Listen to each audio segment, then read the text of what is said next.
Right, happy Monday. It is Monday, April 20th. Today we're going to continue reading about Percy Jackson and the Lightning Thief.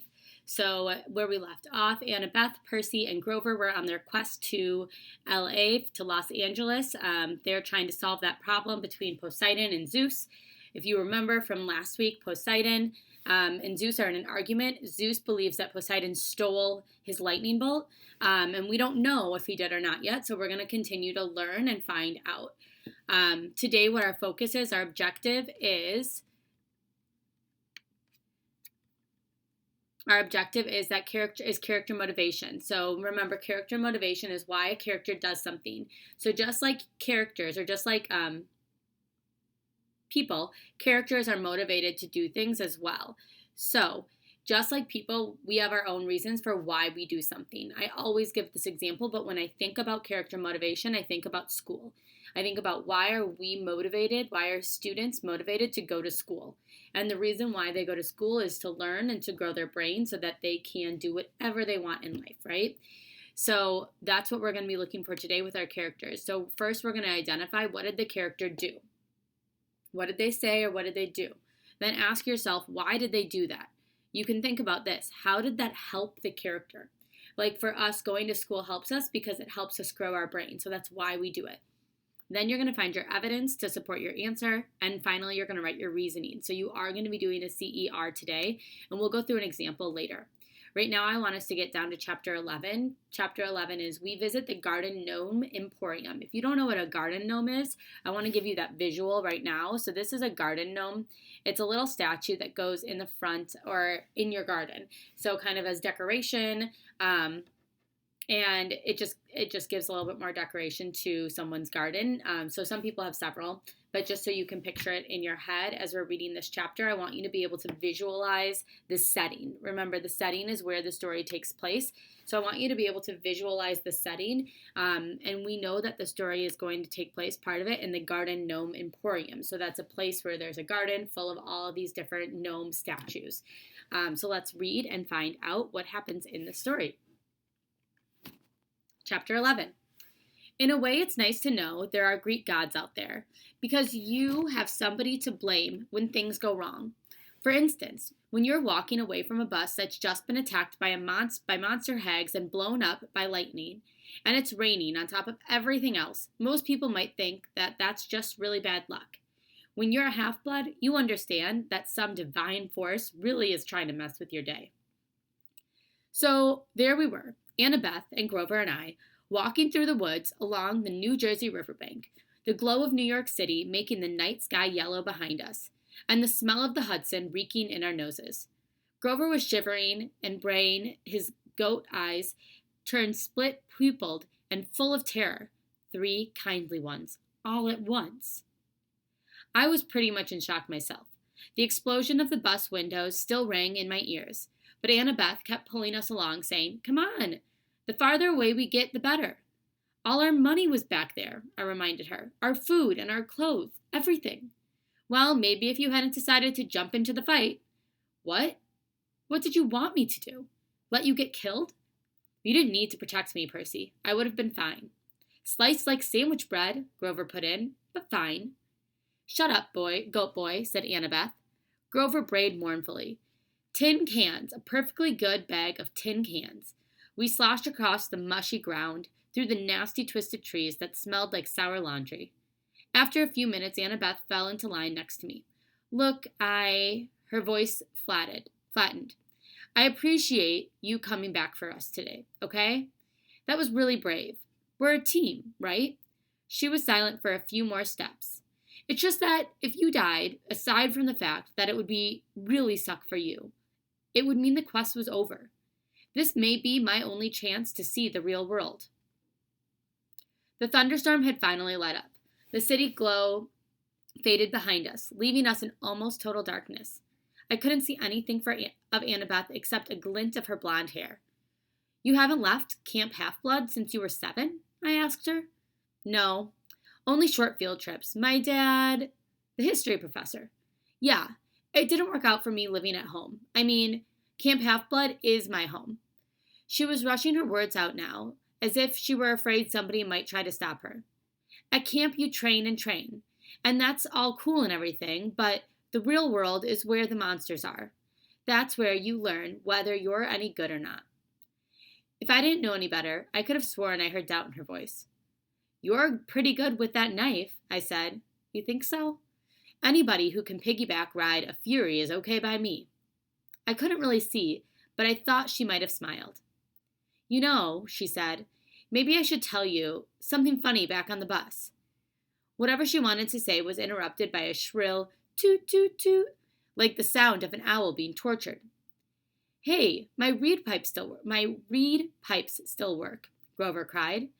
If I could just remember a find path song, we could get out of the woods.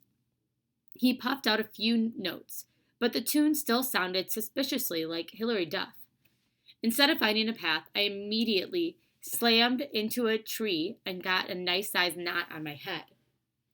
Add that to the list of superpowers I did not have. Infrared vision. After tripping and cursing and generally feeling miserable for another mile or so, I started to see the light up ahead, the colors of a neon sign. I could smell food, fried, greasy, excellent food. I realized I hadn't eaten anything unhealthy since I'd arrived at Half-Blood Hill, where we lived on grapes, bread, cheese, and extra lean nymph-prepared barbecue. This boy needed a double cheeseburger. We kept walking until I saw the deserted 2-lane road through the trees. On the other side was a closed-down gas station, a tattered billboard for a 1990s movie, and one open business, which was the source of the neon light and the good smell. It wasn't a fast food restaurant like I'd hoped. It was one of those weird roadside curio shops that sell lawn flamingos and wooden Indians and cement grizzly bears and stuff like that. The main building was a long, low warehouse surrounded by acres of statuary. The neon signs above the gate was impossible for me to read, because if there was anything worse for my dyslexia than regular English, it's cursive neon English. Pause for a minute. So before we move on, we're getting to our new setting. You can already kind of see that we're getting to what is considered a statuary, where there are lots of different statues. So that's going to lead into what our title of this story was. So before we do that, though, I want to talk a little bit about character motivation, because it talked a little bit about up here with Annabeth.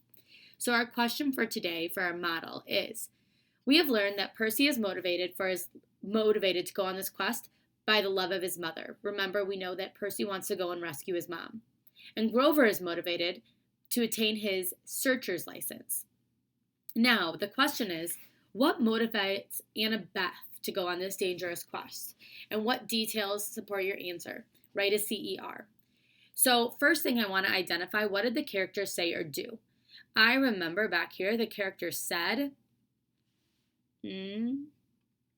right here,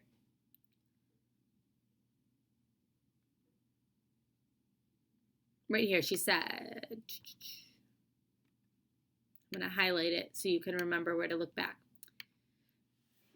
It's just that if you died, aside from the fact that it would really suck for you, it would mean the quest was over. This may be my only chance to see the real world. The thunderstorm had finally let up. The city glow faded behind us, leaving us in almost total darkness. I couldn't see anything of Annabeth except for a glint of her blonde hair. You haven't left Camp Half-Blood since you were 7? I asked her. No, only short field trips. My dad, the history professor. Yeah, it didn't work out for me living at home. I mean, Camp Half-Blood is my home. She was rushing on her words out now, as if she were afraid somebody might try to stop her. At camp, you can train and train, and it's all cool and everything, but the real world is where the monsters are. That's where you learn if you're any good or not. So, pause for a second. What I heard up here was Annabeth is on this quest because she wants to be able to see the real world. It says it right here. Aside from the fact that it would suck for you, it would mean that the quest was over, and this may be my only chance to see the real world. She's been stuck at camp for years, and now she really wants to have the opportunity to see the world outside of camp. So right here I would put, Annabeth is motivated to go on a quest because she wants to see more of the world. Now again, I have my evidence that I just said here. In the text, it says, it's just that if you died, aside from the fact that would really suck for you, it would mean the quest is over. This may be my only chance to see the real world. So now I've done 1, 2, and 3. So I want to explain how my evidence proves my claim. This proves that Annabeth wants to go on a quest to see the world because she hasn't been at Camp Half-Blood, or she has been at camp since she was 7 years old. So the idea of her going on this quest right here is that she wants to see the world.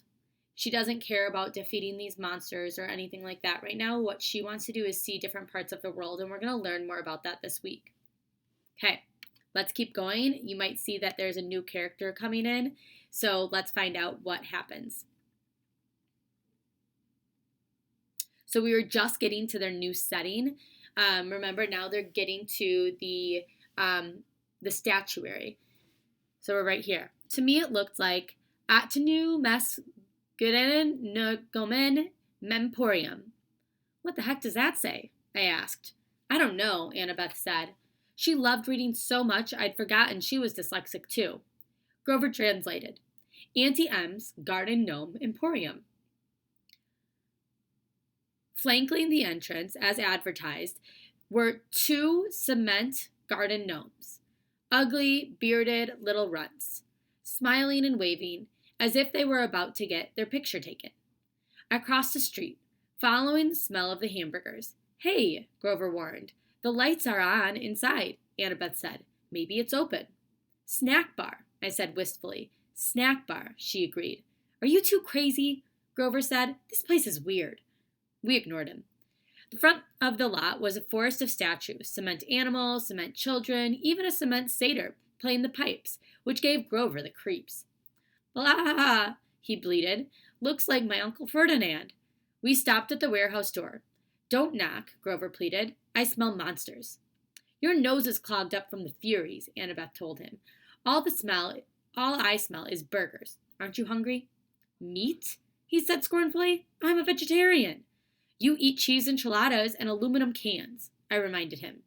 Those are vegetables. Come on, let's leave. These statues are looking at me. Then the door creaked open, and standing in front of us was a tall, Middle Eastern woman. At least I assumed she was Middle Eastern, because she wore a long black gown that covered everything but her hands, and her head was completely veiled. Her eyes glinted behind the curtain of black gauze, but that was about all I could make out. Her coffee-colored hands looked old, but well manicured and elegant, so I imagined she was a grandmother who had once been a beautiful lady. Her accent sounded vaguely Middle Eastern, too. She said, Children, it is too late to be out all alone. Where are your parents? They're, Annabeth started to say. We're orphans, I said. Orphans, the woman said. The word sounded alien in her mouth. But my dears, surely not. We got separated from our caravan, I said. Our circus caravan. The ringmaster told us to meet him in the gas station if we got lost. But he may have forgotten. Or maybe he meant a different gas station. Anyway, we're lost. Is that food I smell? Oh, my dears, the woman said. You must come in, poor children. I am Auntie M. Go straight through the back of the warehouse, please. There is a dining area. We thanked her and we went inside. Annabeth muttered to me, Circus caravan? Always have a strategy, right? Your head is full of kelp. The warehouse was filled with more statues, people in all different poses, wearing all different outfits, and with all different expressions on their faces. I was thinking you'd have to have a pretty huge garden to fit even one of these statues, because they were all life-size. But mostly, I was thinking about food. Go ahead. Call me an idiot for walking into a strange lady's shop like that just because I was hungry. But I do impulsive stuff sometimes. Plus, you've never smelled Auntie M's burgers. The aroma was like laughing gas in the dentist's chair. It made everything else go away. I barely noticed Grover's nervous whimpers or the way the statue's eyes seemed to follow me, or the fact that Auntie M had locked the door behind us. All I cared about was finding the dining area, and sure enough, there it was in the back of the warehouse, a fast food counter with a grill, a soda fountain, a pretzel heater, and a nacho cheese dispenser. Everything you could want plus a few steel picnic tables out front. Please sit down, Auntie Em said. Awesome, I said. Grover said reluctantly. We don't have any money, ma'am. Before I could jab him in the ribs, Auntie Em said, No, no, children, no money. This is a special case, yes? It is my treat for such nice orphans. Thank you, ma'am, Annabeth said. Auntie Em stiffened as if Annabeth had done something wrong. But then the old woman relaxed just as quickly, so I figured it must have been my imagination. Quite all right, Annabeth, she said. You have such beautiful gray eyes, child. Only later did I wonder how she knew Annabeth's name, even though we hadn't introduced ourselves. So pause, I want you to be thinking, what do you think's going on here? There's been a few suspicious things, so I want you to keep that in mind. Our hostess disappeared behind the snack counter and started cooking. Before we knew it, she'd brought us plastic trays heaped with double cheeseburgers, vanilla shakes, and extra, extra large servings of French fries. I was halfway through my burger before I remembered to breathe. Annabeth slurped her shake. Grover picked at fries and eyed the tray's waxed paper liner as if he might go for that, but he still looked too nervous to eat. What's that hissy noise? He asked. I listened, but didn't hear anything. Annabeth shook her head. Hissing? Auntie Em asked. Perhaps you hear deep fryer oil. You have keen ears, Grover. I take vitamins for my ears. That's admirable, she said, but please relax. Auntie Em ate nothing. She hadn't taken off her headdress even to cook, and now she sat forward and interlaced her fingers and watched us eat. It was a little unsettling, having someone stare at me when I couldn't see her face, but I was feeling satisfied after the burger, and a little sleepy, and I figured at least I could do was try to make small talk with our hostess. So you sell gnomes, I said, trying to sound interested. Oh, yes, Auntie Em said. And animals and people. Anything for the garden. Custom orders. Statuary is very popular, you know. A lot of business on this road? Not so much, no. Since the highway was built, most cars, they do not go this way. Now I must cherish every customer I get. My neck tingled, as if somebody else was looking at me. I turned, but it was just a statue of a young girl holding an Easter basket. The detail was incredible, much better than what you see in most garden statues. But something was wrong with her face. It looked as if she were startled, or even terrified. Ah, Auntie Em said sadly. You notice some of my creations do not turn out well. They are marred. They do not sell. The face is the hardest to get right. Always the face. You make these statues yourself? I asked. Oh, yes. Once upon a time, I had 2 sisters to help me with my business. But they have passed on, and Auntie Em is all alone. I have only my statues. This is why I make them, you see. They are my company. The sadness in her voice sounded so deep and so real that I couldn't help feeling sorry for her. Annabeth had stopped eating. She sat forward and said, 2 sisters? It's a terrible story, Auntie Em said. Not one for children. You see, Annabeth, a bad woman was jealous of me. Long ago, when I was young, I had a boyfriend, you know, and this bad woman was determined to break us apart. She caused a terrible accident. My sisters stayed by me. They shared my bad fortune as long as they could. But eventually they passed on and faded away. I alone have survived, but at a price. Such a price. I wasn't sure what she meant, but I felt bad for her. My eyelids kept getting heavier, my full stomach making me sleepy. Poor old lady. Who would want to hurt somebody so nice? Percy. Annabeth was shaking me to get my attention. Maybe we should go. I mean, the ringmaster will be waiting. She sounded tense. I wasn't sure why. Grover was eating the wax paper off the tray now, but if Auntie Em found that strange, she didn't say anything. Such beautiful gray eyes, Auntie Em told Annabeth again. My, yes, it has been a long time since I have seen gray eyes like those. She reached out as if to stroke Annabeth's cheek, but Annabeth stood up abruptly. We really should go. Yes, Grover swallowed his wax paper and stood up. The ringmaster is waiting, right? I didn't want to leave. I felt full and content. Auntie Em was so nice. I wanted to stay with her a while. Please, dears, Auntie Em pleaded. I so rarely get to be with children. Before you go, won't you at least sit for a pose? A pose? Annabeth asked wearily. A photograph.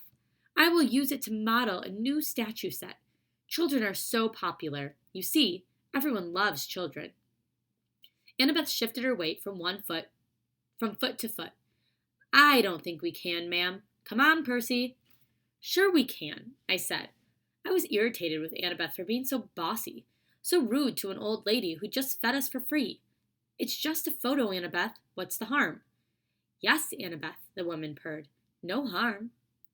I could tell Annabeth didn't like it, but she allowed Auntie Em to lead us back out of the front door into the garden of statues. Auntie Em directed us to a park bench next to her stone satyr. Now, she said, I'll just position you correctly. The young girl in the middle, I think, and the two young gentlemen on either side. Not much light for a photo, I remarked. Oh, enough, Auntie Em said. Enough for us to see each other, yes? Where's your camera? Grover asked. Auntie Em stepped back as if to admire the shot. Now, the face is the most difficult. Can you smile for me, please, everyone? A large smile. Grover glanced at the cement satyr next to him and mumbled, That sure does look like my Uncle Ferdinand. Grover, Auntie Em chastised. Look this way, dear. She still has no camera in her hands. Percy, Annabeth said. Some instinct warned me to listen to Annabeth, but I was fighting the sleepy feeling, the comfortable lull that came from the food and the lady's voice. I will just be a moment, Auntie Em said. You know, I can't see you very well in this cursed veil. Percy, something's wrong, Annabeth insisted. Wrong? Auntie Em said, reaching up to undo the wrap around her head. Not at all, dear. I have such noble company tonight. What could be wrong? That is Uncle Ferdinand, Grover gasped. Look away from her, Annabeth shouted. She whipped her Yankees cap onto her head and vanished. Her invisible hands pushed Grover and me both off the bench. I was on the ground, looking at Auntie Em's sandaled feet. I could hear Grover scrambling off in one direction, Annabeth in another, but I was too dazed to move. Then I heard a strange, rasping sound above me. My eyes rose to Auntie Em's hands, which had turned into gnarled and warty, with sharp bronze talons for fingernails. Pause. Who do you think Auntie Em is? Think about it in your head and let's see if you're right. I almost looked higher, but somewhere off to my left, Annabeth screamed, No! Don't! More rasping, the sound of tiny snakes right above me, from about where Auntie Em's head would be. Run! Grover bleated. I heard him racing across the gravel, yelling, Maya! To kickstart his flying sneakers. I couldn't move. I stared at Auntie Em's gnarled claws and tried to fight the groggy trance the old woman had put me in. Such a pity to destroy a handsome young face, she told me soothingly. Stay with me, Percy. All you have to do is look up. I fought the urge to obey. Instead, I looked to one side and saw one of those glass spheres people put in their gardens, a gazing ball. I could see Auntie Em's dark reflection in the orange glass. Her headdress was gone, revealing her face as a shimmering pale circle, and her hair was moving, withering like serpents. Auntie Em. Auntie Em. How could I have been so stupid? Think, I told myself. How did Medusa die in the myth? But I couldn't think. Something told me that in the myth, Medusa had been asleep when she was attacked by my namesake, Perseus. She wasn't anywhere near asleep. If she wanted, she could take those talons right now and rake open my face. The gray-eyed one did this to me, Percy, Medusa said, and she didn't sound anything like a monster. Her voice invited me to look up, to sympathize with the poor old grandmother. Annabeth's mother, the cursed Athena, turned me from a beautiful woman into this. Don't listen to her, Annabeth's voice shouted somewhere in the statuary. Run, Percy! Silence! Medusa snarled. Then her voice modulated back to a comforting purr. You see why I must destroy the girl, Percy. She is my enemy's daughter. I shall crush her statue to dust. But you, dear Percy, you need not suffer. No, I muttered. I tried to make my legs move. Do you really want to help the gods? Medusa asked. Do you understand what awaits you on this foolish quest, Percy? What will happen if you reach the underworld? Do not be a pawn of the Olympians, my dear. You would be better off as a statue. Less pain, less pain. Percy, behind me! I heard a buzzing sound, like 200-pound hummingbird. In a nosedive, Grover yelled, Duck! I turned, and there he was, in the night sky, flying in from 12 o'clock, with his winged shoes fluttering. Grover, holding a tree branch the size of a baseball bat. His eyes were shut tight. His head twitched from side to side. He was navigating by ears and nose alone. Duck! He yelled again. I'll get her! That finally jolted me into action. Knowing Grover, I was sure he'd miss Medusa and nail me. I dove to one side. Thwack! At first, I figured it was the sound of Grover hitting a tree. Then Medusa roared with rage. You miserable satyr! She snarled. I'll add you to my collection. That was for my Uncle Ferdinand, Grover yelled back. I scrambled away and hid in the statuary while Grover swooped down for another pass. Kerwhack! Arg! Medusa yelled, her snake hair hissing and spitting. Right next to me, Annabeth's voice said, Percy! I jumped so high my feet nearly cleared a garden gnome. Geez, don't do that! Annabeth took off her Yankees cap and became visible. You have to cut off her head. What? Are you crazy? Let's get out of here. Medusa is a menace. She's evil. I'd kill her myself, but... Annabeth swallowed, as if she were about to make a difficult admission. But you've got a better weapon. Besides, I'd never get close to her. She'd slice me into bits because of my mother. You've got a chance. What? I can't. Look, do you want her turning more innocent people into statues? She pointed to a pair of statue lovers, a man and a woman with their arms around each other, turned to stone by the monster. Annabeth grabbed a green gazing ball from a nearby pedestal. A polished shield would be better. She studied the sphere critically. The convexity will cause some distortion. The reflection size should be off by a factor of... Would you speak English? I am. She tossed the glass ball. Just look at her in the glass. Never look at her directly. Hey guys, Grover yelled somewhere above us. I think she's unconscious. Roar! Maybe not, Grover corrected. He went in for another pass with a branch. Hurry, Annabeth told me. Grover's got a great nose, but he'll eventually crash. I took out my pen and uncapped it. The bronze blade of Riptide elongated in my hand. I followed the hissing and spitting sounds of Medusa's hair. I kept my eyes locked on the gazing ball, so I would only glimpse Medusa's reflection, not the real thing. Then, in the green-tinted glass, I saw her. Grover was coming in from another turn at bat, but this time he flew a little too low. Medusa grabbed the stick and pulled him off course. He tumbled through the air and crashed into the arms of the stone grizzly bear with a painful umph. Medusa was about to lunge at him when I yelled, Hey! I advanced on her, which wasn't easy, holding a sword and a glass ball.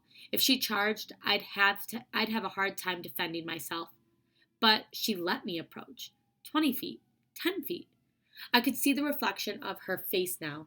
Surely it wasn't really that ugly.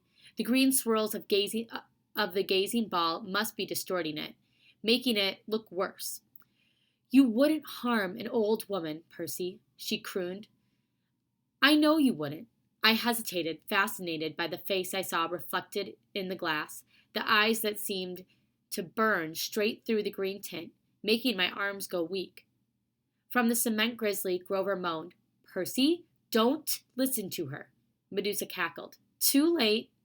She lunged at me with her talons. I slashed up with my sword, heard a sickening schlock, then a hiss like a wind rushing out of a cavern, the sound of a monster disintegrating.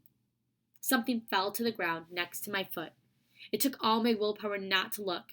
I could feel warm ooze soaking into my sock, little dying snakeheads tugging at my shoelaces. Oh, yuck, Grover said. His eyes were still tightly closed, but I guess he could hear the thing gurgling and streaming. Mega yuck. Annabeth came up next to me, her eyes fixed on the sky. She was holding Medusa's black veil. She said, "Don't move." Very, very carefully, without looking down, she knelt and draped the monster's head in black cloth, then picked it up. It was still dripping green juice. "Are you okay?" she asked me, her voice trembling. "Yeah," I decided, though I felt like throwing up my double cheeseburger. Why didn't the head evaporate? "Once you sever it, it becomes a spoil of war," she said. "Same as your minotaur horn.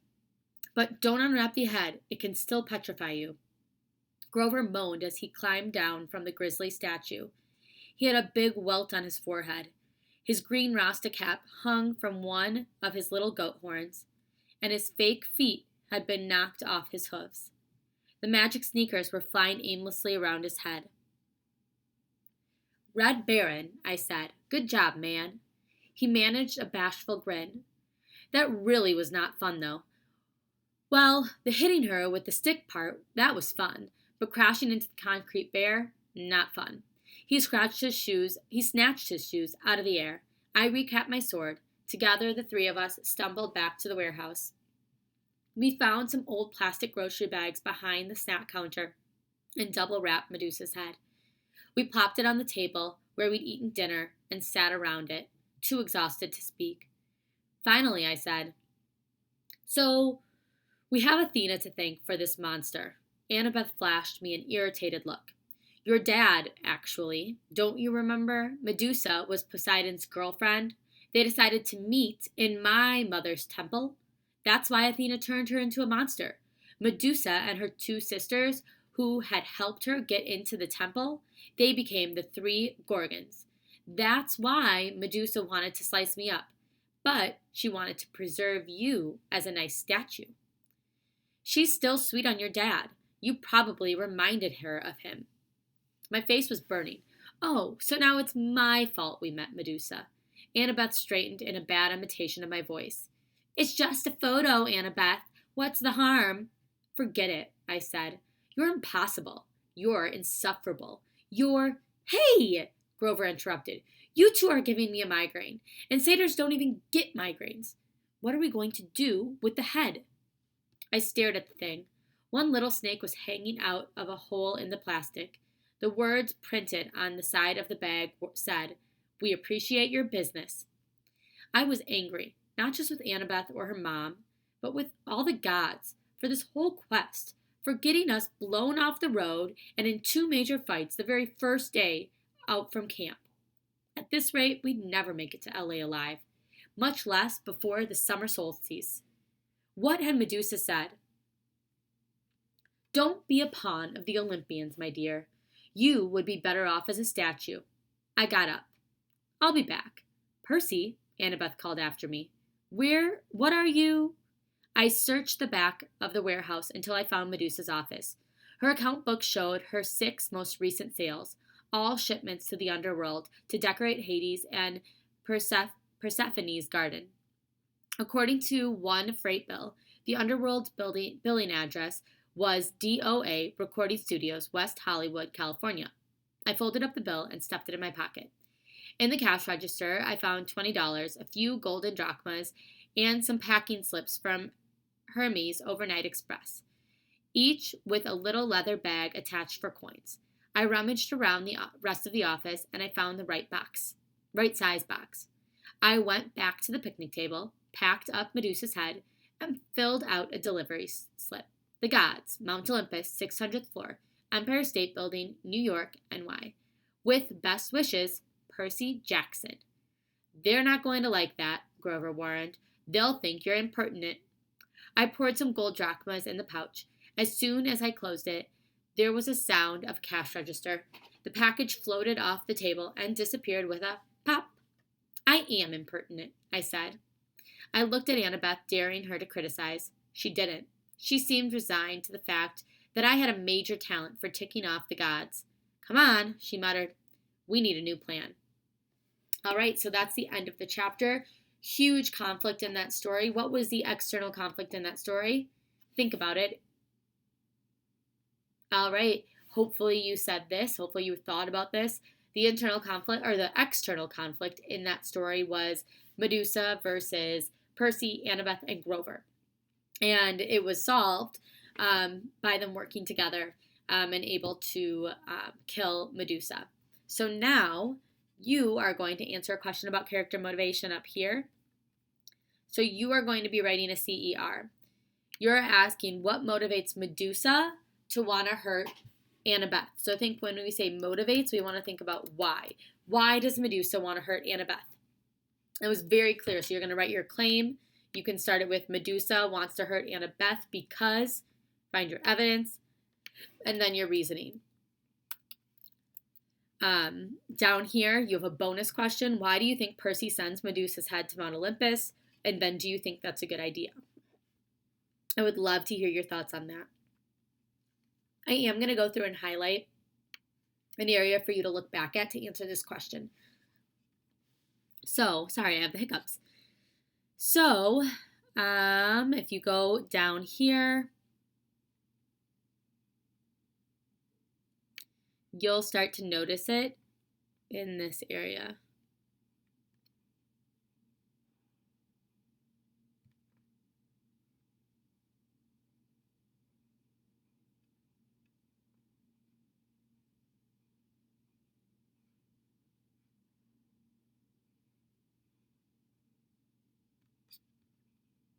So if you look at this highlighted section, you should be able to find it.